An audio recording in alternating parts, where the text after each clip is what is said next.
Hello, friends. I want to come to you today and give you a report on what's going on in Oklahoma. So many of you have been so gracious to contact Sherry and I, and we really appreciate that. You'll never know how much that has meant to us. By now, you've heard about the storm that hit Oklahoma City. What you may not know is that was very close to our former church. We've spent the most recent 24 hours in communication with leadership there.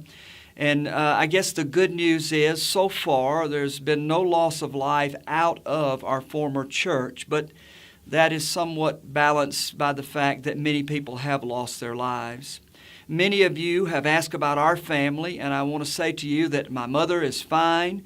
Our staff members there in our former church, it seems that they're all doing fine, although there has been some homes who've been lost. Our son is fine. We've talked to him. The place that he worked, actually the tornado came within about 300 yards, and God just spared his life, and for that we're very, very grateful. Our granddaughter, son-in-law, and daughter got back in late last night, and their home was spared as well.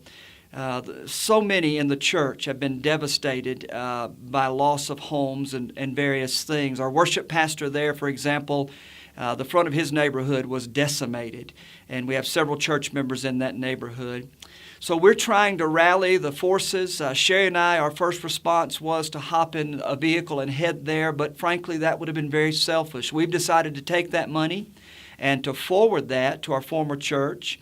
And we've thought about even opening our home up. In fact, we've opened that home that we've yet to sell up now for people who either don't have homes or who've lost power, who need a place to stay.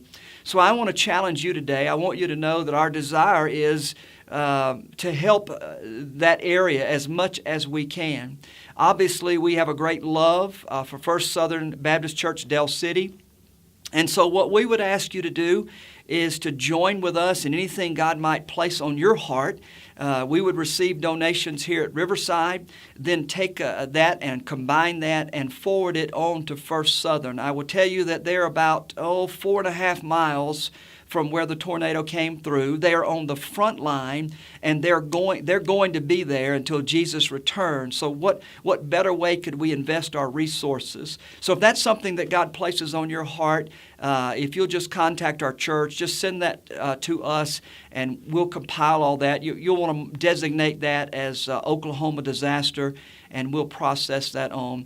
Pray for our staff there, our former staff there, as they deal with families. Last night, they spent the night, many of them, dealing with families who've lost loved ones, who lost their lives in the storm. And so that is very, very difficult. I'm sure that they're already weary, and they're going to need us in the days to come. We will coordinate with disaster relief units around the country, certainly here from Colorado. But we wanted you to hear this report. Again, I'm probably rambling a little bit, but again, thank you so much for your love and concern.